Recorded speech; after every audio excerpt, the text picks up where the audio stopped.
بسم اللہ الرحمن الرحیم۔ الخطأ الفردی، فردی خطا اور غلطی۔ اما اذا كان الخطأ فردیا، جب بے کے اندر غلطی وہ یک طرفہ ہو، دو طرفہ نہ ہو، تو اس کو خطا فردی کہا جاتا ہے، اور اس کا حکم یہاں بیان کر رہے ہیں۔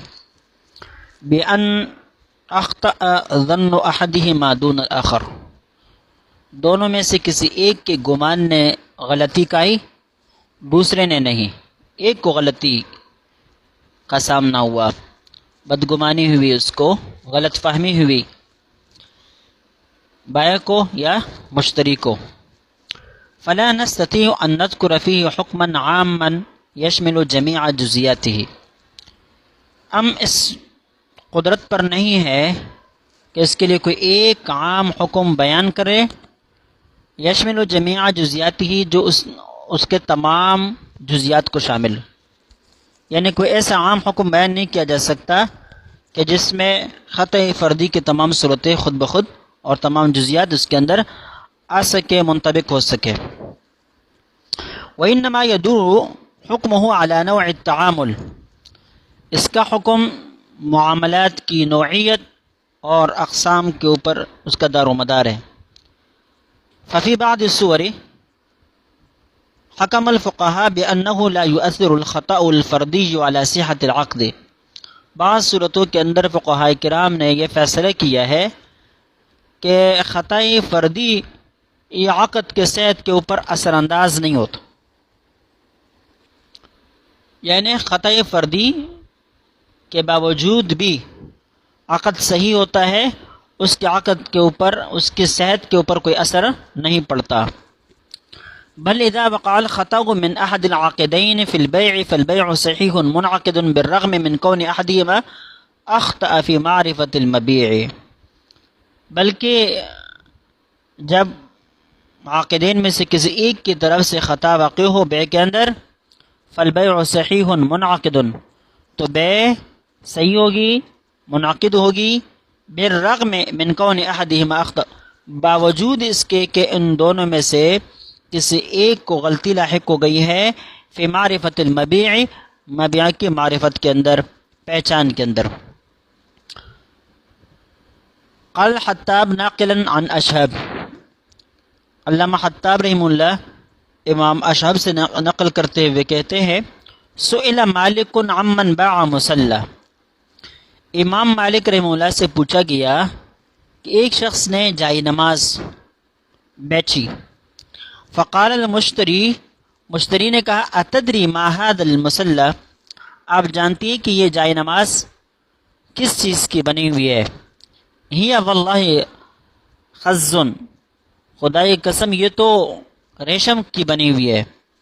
فقال البائع، بائع نے کہا، ما علمت انه خز، میں نہیں جانتا کہ یہ ریشم ہے، ولو علمته ما بعته بهذا الثمن، اگر میں اس کو جانتا تو میں اس کو اتنی قیمت پر نہ بیچتا، یعنی میرے اور آپ کے درمیان جو بیع اور ثمن طے ہوا، اگر مجھے یہ پتہ ہوتا کہ یہ جائے نماز ریشم کی بنی ہوئی ہے، تو پھر میں اس ثمن پر یہ آپ پر نہ بیچتا، بلکہ پھر اس کی قیمت زیادہ ہوتی، لیکن چونکہ مجھے پتہ نہیں ہے کس چیز کی بنی ہوئی ہے، لہذا میں عام طور پر اس کو اتنے پر آپ کے ساتھ میں نے عقد کر دیا۔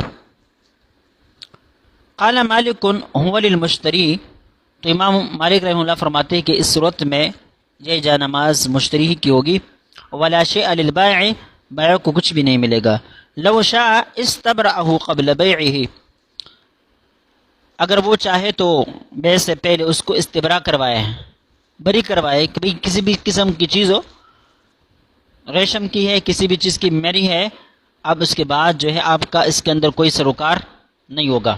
جیسے کہ مبیع کے اندر کیا کرا جاتا ہے، براءت کا اعلان کروا دیا جاتا ہے نا، آپ نے مختلف کتابوں کے اندر پڑھا ہے کہ جب بائع خیار عیب کے اندر یہ بات آتی ہے کہ جب بائع ہر قسم کے عیوب سے براءت کا اظہار کریں تو پھر عقد منعقد ہو جاتا ہے اور عیب کی بنا پر مشتری واپس نہیں کر سکتا۔ مثال کے طور پر بائع مشتری سے یہ کہے کہ بھئی یہ چیز ہے، مجھے پتہ نہیں ہے کہ اس کے اندر کوئی عیب ہے یا نہیں ہے، ہر صورت میں آپ کے اوپر بیچتا ہوں، تمام عیوبات سے میں بری ہوں، اور مشتری اس کے باوجود بھی کیا ہو جائے، راضی ہو جائے، تو بائع کو بری تصور کر دیا جاتا ہے۔ اب بات سمجھ میں نہیں ہے؟ یہاں پر حضرت کہتے ہیں کہ اس طرح استبراء کروائے، ٹھیک ہے۔ وقال قلیوبی من الشافعیہ، علامہ قلیوبی رحمہ اللہ جو شافعی المسلک ہے وہ کہتے ہیں لو اشتری زجاجۃ یظنها جوہرۃ، ایک شخص نے شیشی خریدی، یظنها جوہرہ، اس کے بارے میں گمان یہ تھا کہ یہ شیشہ نہیں ہے بلکہ یہ جوہر ہے، فالعقد صحیح، تو عقد صحیح ہے، جوہر ایک قیمتی پتھر ہے۔ ان لم یصرح بلفظ الجوہرہ، اگرچہ اس نے جوہر لفظ کے ساتھ اس کی تصریح نہ کی ہو، اگر اس نے جوہر لفظ کے ساتھ تصریح نہ کی ہو تو عقد صحیح ہے، وَإِلَّا فَالْعَقْدُ بَاطِلٌ، ورنہ عقد باطل ہو جائے گا۔ کیوں؟ اس لیے کہ در حقیقت ہے وہ شیشہ، اور وہ اس کو جوہر قرار دے کر یا جو ہے منوا کر اس کو بیچتا ہے جوہر کے نام سے، تو اس صورت میں پھر یہ تغریر کے ضمن میں آئے گا نا، دھوکہ دہی کے ضمن میں آئے گا، اس وجہ سے پھر بے باطل ہو جائے گی۔ لیکن اگر وہ یہ نہ بتائے کہ بھائی یہ کہے کہ یہ چیز ہے، اس کو میں بیچ رہا ہوں 10,000 روپے کی، اب یہ شیشہ ہے، جوہر ہے، کوئی بھی چیز، تو پھر اس صورت میں بے صحیح ہوگی، باطل نہ ہوگی۔ وحکا عن شیخہ صحۃ العقد وثبوت الخیار قال وفیہ نظر، انہوں نے اپنے شیخ سے عقد کے صحت کو بھی نقل کیا ہے اور ساتھ ساتھ یہ بھی کہا ہے کہ اس صورت میں خیار ثابت رہے گا۔ قال وفیہ نظر، لیکن اس میں کیا ہے، صحت بے کا قول کرنا اس میں نظر ہے۔ کیوں؟ اس لیے کہ واضح دھوکہ ہے کہ وہ ہے شیشہ اور نام اس کو کیا دے رہے ہیں، جوہر کا، لہذا اس میں صحت عقد اور صحت بے کی کوئی صورت نہیں ہے۔ ولكن هناك بعض انواع من العقود يؤثر فيه الخطأ الفردي ايضا، لیکن یہاں عقد کے کچھ اقسام ایسے بھی ہیں جن میں خطأ فردی اثر انداز ہوتی ہے، جن میں خطأ فردی اثر انداز ہوتی ہے۔ بھئی یہ بہت اہم بحث ہے۔ آج کل آپ مارکیٹوں میں جاتے ہیں اور کپڑا خریدتے ہیں، آپ کچھ سمجھ رہے ہوتے ہیں اور وہ کچھ اور ہوتا ہے۔ جیسے کل میں نے آپ کو بتلایا تھا پرسوں، یہ کپڑا ہے، اب گل احمد کاٹن ہے، اب تھوڑی سی سپیلنگ میں غلطی ہو گئی، گل احمد کی جگہ پر GUL، گل احمد AHMAD، گل احمد۔ اب کس نے کیا لکھا، GOL آگے صحیح لکھا، طرز لکھنے کا وہی ہے جو اصل کمپنی کا ہے، طرز لکھنے کا وہی ہے جو اصل کمپنی کا ہے، آپ نے اس کو گل احمد کاٹن سمجھ کر خرید لیا اور بعد میں پتہ چلا کہ وہ گل احمد کاٹن نہیں ہے۔ اب وہ آدمی دکاندار ہے، اگر اس نے آپ کو کہہ دیا ہو کہ بھئی یہ گل احمد کاٹن ہے، گل احمد مل کا کپڑا ہے، اور پھر آپ نے خریدا، تو یہ دھوکہ ہے، اس صورت میں تو بے منعقد نہیں ہوگی۔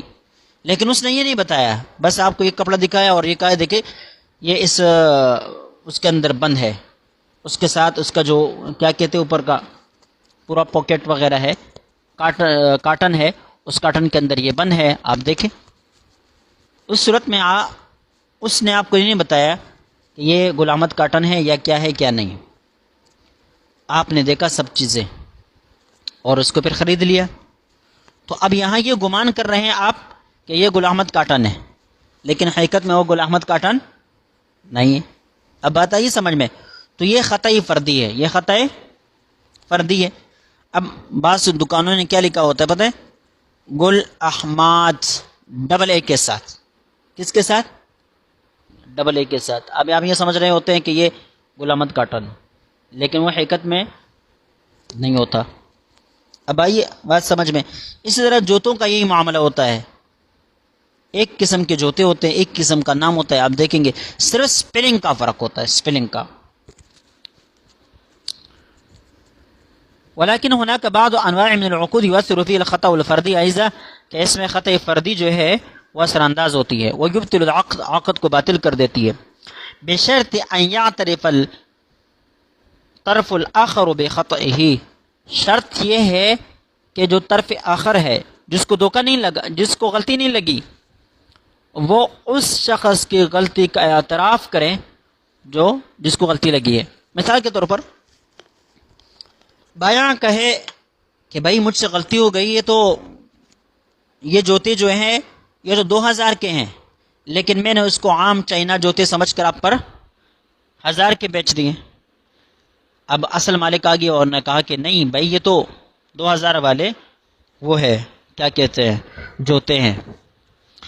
اب اگر مشتری نے بھی کہہ دیا کہ واقعی اس آدمی کو غلطی لگی ہے، تو اس صورت میں یہ خطأ فردی اثر انداز ہوگی اور عقد صحیح نہیں ہوگا. مثل ما ذکرہ امام الحرمین الجوینی فی بیان المرابحہ، جیسے کہ علامہ جوینی رحمہ اللہ نے مرابحہ کے بیان میں اس کا ذکر کیا ہے. کہتے ہیں فما اذا قال البائع، بائع نے کہا قد غلطت اذ ذکرت المئہ، مجھ سے غلطی ہو گئی کہ میں نے اس چیز کی قیمت 100 روپے ذکر کر دی. یعنی ذکرت انی اشتریت هذه السلعة ب100 واربحک علی، مجھ سے اس بات میں غلطی ہو گئی کہ یہ کپڑا مجھے یا یہ سامان مجھے 100 روپے کا پڑا ہے، یا میں نے 100 روپے کا خریدا ہے، اور میں آپ کو مرابحتاً 105 کا بیچ رہا ہوں، 110 کا بیچ رہا ہوں. فإنی کنت اشتریت ب150، حقیقت یہ کہ یہ میں نے 100 کا نہیں خریدا بلکہ یہ میں نے 150 روپے کا خریدا ہے، اور میں نے جو آپ کو 100 بتایا تھا غلطی سے بتایا تھا. اب سمجھ گئے اس بات کو.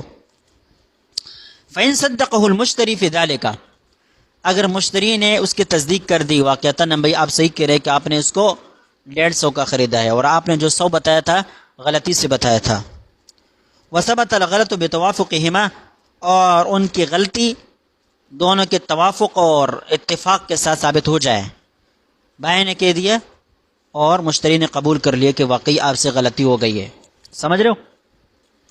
فالذی ذکرہ الجمہور من الاصحاب انا نتبین فسخ العقد من اصلہ، تو جمہور نے یہ ذکر کر دیا کہ ہم پر یہ بات واضح ہے، یا ہم یہ بات واضح کریں گے کہ یہاں فسخ العقد من اصلہ، عقد اپنے اصل سے کیا ہے؟ فسخ ہے. فاما ان لم یعترف المشتری بما ادعاه البائع، اگر مشتری نے بائع کے دعوی کا اعتراف نہیں کیا، یعنی یہ تسلیم نہیں کیا کہ واقعتاً آپ نے 150 کا خریدا ہے. فقال البائع قد كنت اشتريت ب150 وغلطت بذکر المئہ، میں نے اس کو 150 کا خریدا ہے لیکن غلطی سے میری زبان سے 100 روپے نکل گئے. فلا يرجع الى قول البائع، تو اب اس صورت میں بائع کے قول کی طرف رجوع نہیں کیا جائے گا. مطلب اب اس صورت میں بائع کا یہ قول قابل اعتبار نہیں ہوگا، اور اگر مرابحہ، عقد مرابحہ ہوگا یا عام بے ہوگی تو 100 روپے کے حساب سے ہوگا. اب بات آئی سمجھ میں. وقد ذکر الجوینی قبل ذلك، کہتے ہیں علامہ جوینی رحمہ اللہ نے اس سے پہلے یہ ذکر کیا ہے، ان البائع فی المرابحۃ ان اخطأ بالعکس من المسألۃ السابقہ، اگر بائع کو مرابحہ کے اندر خطا ہو جائے، بالعکس پہلے مسئلے کے عکس، من المسألۃ السابقہ پہلے مسئلے کے عکس غلطی ہو جائے. کیا مطلب؟ چیز لی ہے 100 روپے کی، لیکن غلطی کی بنا پر بتایا کہ 150 کی خریدی ہے. بیان ذکر انه اشترى ب150 مثلا، مثال کے طور پر یہ بتلایا کہ یہ چیز میں نے 150 کی خریدی ہے.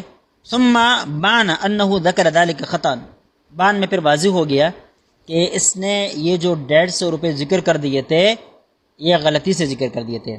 وانما اشترى ب100، اس نے تو یہ خریدا تھا کتنے کا؟ 100 کا. فالعقد صحیح، عقد صحیح ہوگا. وَيُحَطُّ مِن ثَمَنِ الْمَبِيعِ بِقَدْرِ 50 وَرِبْحِهِ، لہذا ثمن مبیع کے ثمن میں سے 50 اور اس 50 کے مقابل میں جو ربا آتا ہے، نفع آتا ہے، اس کے بقدر کمی کر دے گا. کیا مطلب ہے؟ 150 پر اس نے منافع رکھا 15 روپے. کتنا؟ کیسے کہ 100 پر 10، 50 پر 5، منافع کتنا رکھا؟ اب پتہ چلا کہ اس نے 150 پر نہیں خریدا تھا، 150 پر نہیں خریدا تھا. تو اب کیا ہوگا؟ اسی کے اعتبار سے قیمت کے اندر بھی کمی ہوگی اور نفع کے اندر بھی کمی. اب قیمت 100 پر آ جائے گی، اصل قیمت 100 کی ہے نا. اب اس 100 کے اوپر منافع دیا جائے گا اور وہ 10 روپے، یعنی 50 بھی کم کیے جائیں گے اور ساتھ ساتھ 5 روپے اور کم کیے جائیں گے. 55 روپے واپس کرے گا، کیونکہ خریدا تھا کتنے کا، بیچا کا کتنے کا تھا؟ 65 کا بیچا تھا، 165 روپے کا بیچا تھا. اب ان میں سے کیا ہو گیا؟ 50 تو اصل قیمت سے کم ہو گئے اور 5 روپے منافع سے کم ہو گئے. اب بات سمجھ میں نہیں آئی؟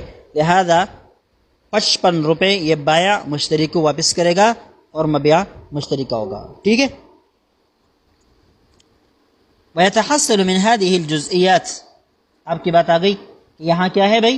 اب یہاں تمام جزیات کا خلاصہ ذکر کرتے ہیں. کہتے ہیں حاصل کلام ان تمام جزیات کا یہ ہے انه يصعب بیان حکم عام للخطأ فی جمیع العقود و جمیع الحالات. ایک عام حکم لگانا خطا کا فی جمیع العقود، تمام عقود کے اندر، و جمیع الحالات، تمام حالات کے اندر، یہ مشکل ہے. کہ ہم یہ کہیں کہ بھائی خطا کی بنا پر تمام بیعات ناجائز ہیں، باطل ہے، یا سب نافذ ہے، صحیح ہے، ایسا کوئی حکم لگانا یہ ممکن نہیں، مشکل ہے. ٹھیک ہے. اس لیے کہ حالات اور عقود کی صورتیں الگ الگ ہوا کرتی ہے. بعض میں یہ خطا اثر انداز ہوتی ہے اور بعض میں اثر انداز نہیں ہوتی. وَأَنَّ الْأَصْلَ الْمُتَّبَعَ فِيهِ، اس میں جس قانون کی آپ اتباع کر سکتے ہیں وہ یہ ہے وَأَصْلُ الْخَطَأِ عَلَى التَّرَاضِي، اس خطا کا اثر آپس کی رضامندی پر ہے کہ نہیں. وَمَعْرِفَةُ مُسْتَوَى الضَّرَرِ الَّذِي حَصَلَ بِسَبَبِ الْخَطَأِ، اور اس طرح ضرر کا وہ پیمانہ جو اس خطا کی وجہ سے حاصل ہو گیا ہے، اس ضرر کا پیمانہ آپ معلوم کریں. وَتَعْيِينُ مَنْ يَتَحَمَّلُ تَبِعَةَ ذَلِكَ الْخَطَأِ، اور اس کا بھی تعین ہو جائے جو اس خطا کی بوجھ کو برداشت کرے گا. وہ برداشت کر سکتا ہے، نہیں کر سکتا. اب بات سمجھ میں نہیں؟ اس خطا کی وجہ سے جو ضرر اور نقصان ہوا ہے اس کا مستویٰ کیا ہے، اس کا پیمانہ کیا ہے، اس کو معلوم کر لیا جائے. اس خطا کی وجہ سے دونوں کی رضامندی فوت ہو گئی ہے یا نہیں ہوئی ہے، اس کو بھی جاننا ہوگا. وَهَذَا يُمْكِنُ، یہ ممکن ہے أَن يَخْتَلِفَ مِنْ عقد إلى عقد، اس میں یہ امکان ہے کہ ایک عقد کی بنسبت دوسرے عقد کی طرف اگر دیکھا جائے تو اس میں اختلاف واقع ہو جائے. ایک عقد کی نسبت سے آپ دیکھیں گے تو وہاں یہ خطا اثر انداز ہو، دوسرے عقد کو دیکھیں تو اس میں خطا اثر انداز نہ ہو. یہ ان یختلف من عقد بالنسبت الى عقد، ایک عقد سے دوسرے عقد کی نسبت سے خطا کارگر ثابت ہو اور کسی میں نہ ہو. ومن حال الى حال، اور اس طرح ایک حال کی نسبت سے دوسرے حال میں اس کا حکم الگ الگ ہو جائے. بعض حالات کے اندر خطا وہ اثر انداز ہو، بعض حالات کے اندر اثر انداز نہ ہو. ولعل هذا هو السبب في ان الفقهاء لم يذكروه كاصل، کہتے ہیں یہی وجہ ہے کہ جب اس کا کوئی عام حکم بیان نہیں کیا جا سکتا تو اس لیے فقہاء کرام نے اس خطا کو بطور اصل کے ذکر نہیں کیا، بطور اصل کے ذکر نہیں کیا. وإنما تكلموا على حكمه في مختلف الابواب والجزئیات. ہاں فقہاء نے خطا کی حکم پر بحث کی ہے، لیکن فی مختلف الابواب والجزیات، مختلف ابواب اور جزیات کے اندر باقاعدہ خطا کے لیے الگ عنوان قائم کر کے اس کے احکام بیان نہیں کیے۔ وجہ یہی بتلایا کیونکہ کوئی عام حکم بیان نہیں کیا جا سکتا، ٹھیک ہے۔ لہذا جہاں پر اس کا موقع آیا، کسی مسئلے کے ضمن میں خطا کی بحث آ گئی، تو انہوں نے وہاں اس کے احکام بھی لکھ دیے۔ لأن لكل واحد منها حكما مستقلا لا يجب أن يطرد في الأحوال والجزئيات الأخرى، اس لیے کہ ہر نوع کے لیے الگ الگ حکم ہے، مستقل ہے۔ لا يجب أن يطرد في الأحوال والجزئيات الأخرى، اس سے یہ لازم نہیں آتا کہ اس کو تمام جزیات اور تمام احوال کے اندر کیا جائے، جاری کیا جا سکے۔ والأصل في هذه الأشياء موكول إلى القضاء، اچھا والفصل في مثل هذه الأشياء، ان جیسی چیزوں میں فیصلہ جو ہے موکول الی القضاء، یہ قاضی کے سپرد ہے، عدالت کے سپرد ہے۔ ويحكم القاضي حسب ما يراه اوفق بالعدل والاصول الثابته في كل قضيه تعرض امامه، قاضی اس میں فیصلہ کرے گا حسب ما يراه اوفق بالعدل، جس کو وہ اوفق بالعدل سمجھتا ہے، اور اس طرح والاصول الثابته في كل قضيه، ہر قضیے کے اندر جو اصول ثابتہ ہے ان کے مطابق سمجھتا ہے، تعرض امامہ، جو اس کے سامنے پیش آتے رہتے ہیں، ان اصول کے مطابق وہ اس کو پاتا ہے، یا عدل کے قریب سمجھتا ہے، عدل کے موافق سمجھتا ہے، اس کے مطابق پھر کیا کرے، فیصلہ کرے۔ اما القوانین الوضعیہ، جہاں تک قوانین وضعیہ کا مسئلہ ہے تو فقد اختلفت فی حکم الخطأ الفردی، قوانین وضعیہ خطأ فردی کے بارے میں بھی اختلاف رکھتے ہیں۔ اب بات سمجھ میں آئی نہیں؟ میں نے پہلے بتلا دیا کہ یہ جب قوانین وضعیہ مطلق ذکر کرتے ہیں تو برٹش قوانین مراد ہوتے ہیں، اس کے مقابل میں فقہ اصول کو ذکر نہیں کرتے، لیکن جب قوانین وضعیہ میں آپس میں اختلاف ہو تو ضرور ذکر کرتے ہیں، جیسے کہ یہاں پر ہے فالاصل الذي جرى عليه القانون الانگلیزی، بس وہ اصل جس کے اوپر انگریزی قانون چلا ہے، وان الخطأ انما يعتبر مفسدا للتراضي اذا كان خطأ مشتركا، کہ خطا جس کو رضامندی کو فاسد قرار دینے کے لیے معتبر سمجھا گیا ہے، اذا كان خطأ مشتركا، وہ خطا یہ رضامندی کو ختم کرنے میں مؤثر سمجھا گیا ہے، اذا كان خطأ مشتركا، جب وہ خطا مشترک ہو، خطا فردی نہ ہو۔ اما الخطأ الفردی فلا يؤثر على صحة العقد في عامة الاحوال، خطا فردی جو ہے یا صحت عقد کے اوپر اثر انداز نہیں ہوتی فی عامة الاحوال، عام احوال کے اندر۔ ويبقى العقد صحیحا، اس میں عقد صحیح رہتا ہے۔ فقالوا، علماء نے کہا، لو اشترى احد خاتما باعتقاد انه خاتم ذهب، ایک آدمی نے انگوٹھی خریدی باعتقاد انه خاتم ذهب، یہ اعتقاد رکھتے ہوئے کہ یہ سونے کی انگوٹھی ہے، ولم يذكر البائع انه من ذهب او فضة، بائع نے یہ بات ذکر نہیں کی کہ یہ انگوٹھی کس چیز کی بنی ہوئی ہے، سونے کی بنی ہوئی ہے یا چاندی کی بنی ہوئی ہے۔ وانما باع خاتما مطلقا، اس نے مطلق انگوٹھی بیچی، بھئی یہ انگوٹھی ہے کسی بھی چیز کی بنی ہوئی ہے، میں اس کو بیچتا ہوں 500 روپے کی۔ اب بات سمجھ میں نہیں آئی؟ اب سامنے والا آدمی اس کو کچھ بھی سمجھے، اس کو خریدے۔ ثم تبین للمشتری انه خاتم فضة، بعد میں مشتری کو پتہ چلے کہ یہ جو انگوٹھی میں نے خریدی ہے سونے کی سمجھ کر، یہ سونے کی نہیں ہے بلکہ یہ چاندی کی ہے۔ فلیس للمشتری الخيار فی فسخ البیع، تو اب اس صورت میں بیع فسخ کرنے میں مشتری کو کوئی اختیار نہیں۔ کیوں؟ اس لیے کہ بائع نے اس کو کوئی دھوکہ نہیں دیا، یا آپ کا اپنی سوچ تھی کہ میں یہ، بعض لوگ ایسے ہوتے ہیں کہ بھئی دکان کے پاس چھوٹا بچہ بیٹھا ہوا ہے اور بس کہتے ہیں کہ بھئی کس طریقے سے یہ سامان اسے خرید لو، سمجھتا نہیں ہے، بعد میں پتہ چل جاتا ہے کہ وہ چھوٹا ہے لیکن اس سے بھی زیادہ ہوشیار ہے۔ اب بات سمجھ میں آئی نہیں ہے؟ اس طرح جو ہے نا، یہ کباڑی جو ہوتے ہیں وہ لوگوں اس کو مال دیتے ہیں یا یہ مارکیٹ سے اٹھا کر لے کر آتے ہیں، ان مالوں کی اہمیت کے بارے میں ان کو پتہ نہیں ہوتا۔ اب بعد میں کوئی آدمی جاتا ہے، وہ سمجھدار ہوتا ہے، وہ اس چیز کو دیکھتا ہے تو کباڑی اس کو عام چیز سمجھ کر اس پر بیچ دیتا ہے. اب بات سمجھ میں نہیں. اور مشتری کہتا ہے کہ میں نے تو بڑا کمال کی چیز خریدی، لیکن کبھی کبھی ایسا بھی ہوتا ہے کہ وہ غلط نکل آ جاتا ہے. یہ ایک خاص قسم کے پین پارکر قلم ہے، بہت بہترین. مفتی صاحب کے پاس ہوتا تھا، تقریباً مہنگے ہیں، 8,000 10,000 12,000 24,000 50,000 تک کی قیمتیں.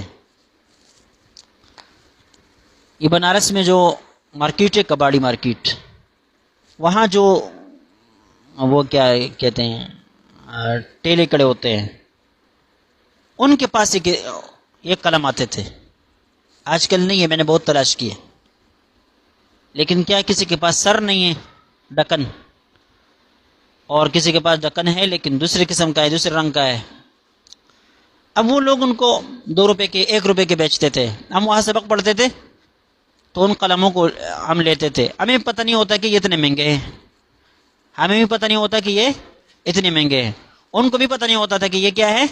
عام قلموں کے ساتھ رکھے ہوئے ہوتے تھے، بھائی 5 روپے قلم ہے، اب کوئی بھی اٹھا لو آپ. میں نے 2-3 خریدے تھے. بعد میں مجھے پتہ چلا درجہ اولی کے سال میں یا متوسط کے سال میں کہ یہ اتنے مہنگے مہنگے قلم ہیں. پھر باقاعدہ ان قلموں کو ڈھونڈنے کے لیے ہم وہاں گئے، لیکن اب تک دوبارہ وہ قلم نہیں ملا. بات سمجھ میں نہیں آئی. تو ایسا بھی ہوتا ہے کبھی کبھی.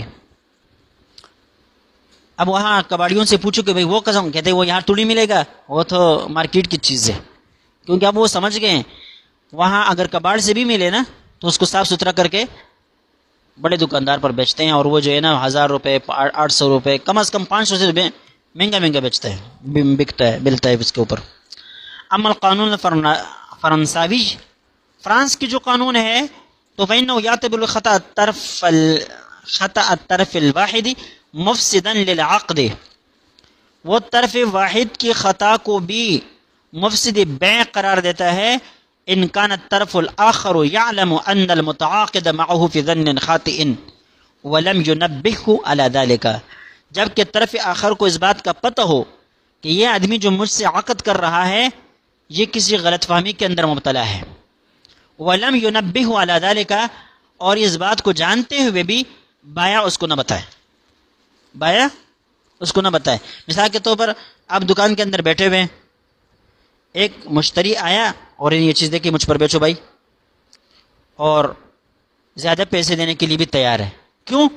اس لیے کہ وہ یہ سمجھتا ہے کہ یہ نوکیا کمپنی کا بہترین قسم کا موبائل ہے، کیونکہ اس کے اوپر جو لیبل لگا ہوا ہے مثال کے طور پر نوکیا کا لگا ہوا ہے، اس نے لیبل کو دیکھ کر اس کو لے. ابھی آپ کو اس بات کا واضح پتہ ہے کہ یہ آدمی دھوکہ کھا رہا ہے، غلط فہمی کے اندر مبتلا ہے. ایسی صورت میں اگر میں نہیں بتاؤں گا کہ بھائی اس کے اوپر جو لیبل لگا ہوا ہے نوکیا کا لگا ہوا ہے لیکن نوکیا کا نہیں ہے، لہذا آپ غلطی کے اندر نہ پڑیں، تو اس کے باوجود اگر وہ لیتا ہے تو پھر میں ذمہ دار نہیں ہوں، عقد سے ہی ہوگا. لیکن اگر مجھے یہ پتہ ہے کہ یہ غلطی کر رہا ہے، دھوکہ کھا رہا ہے، غلط فہمی کے اندر مبتلا ہے، اور پھر بھی میں نہ بتاؤں، تو پھر یہ کیا ہوگا؟ یہ فرانس کے قانون کے مطابق بے فسخ کر سکے گا، بے باطل ہو جائے گی. ٹھیک ہے. اس کا ایک واقعہ ہے. یہ ایک مرتبہ وہاں پر کتب خانے گیا ہوا تھا، اس وقت میری کتابیں نئی چھپی تھی. ایک خاتون آئی، کتابیں دیکھ رہی ہے، تو میری کتاب اٹھائی تحفۃ الرازی، دیکھتی رہی. اردو کی کتاب ہے اور شرح بھی ہے، اس کے ساتھ کوئی تعلق نہیں تھا.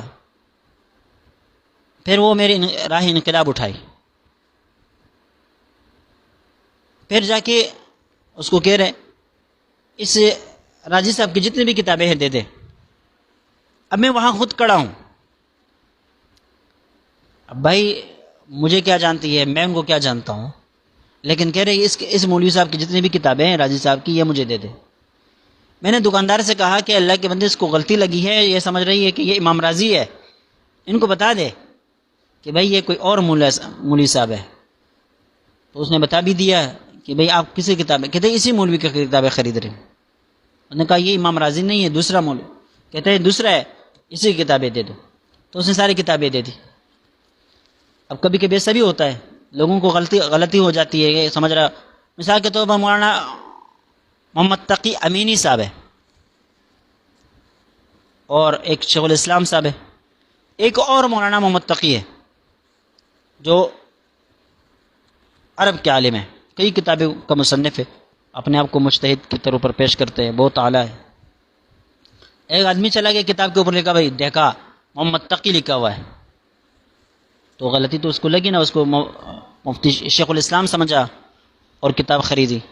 اب سامنے آدمی کو واضح کر دینا چاہیے کہ بھئی اگر آپ اس بنا پر یہ کتاب لے رہے ہیں کہ یہ شیخ الاسلام کی کتاب ہے, تو یہ نہیں ہے ان کی کتاب, بلکہ یہ کسی کتاب ہے, کسی اور کی ہے. ہاں اگر بایاں کو اس بات کا پتہ نہیں کہ یہ آدمی دھوکہ کھا رہا ہے, تو پھر بایاں کے اوپر بیان کرنا بھی لازمی نہیں ہے.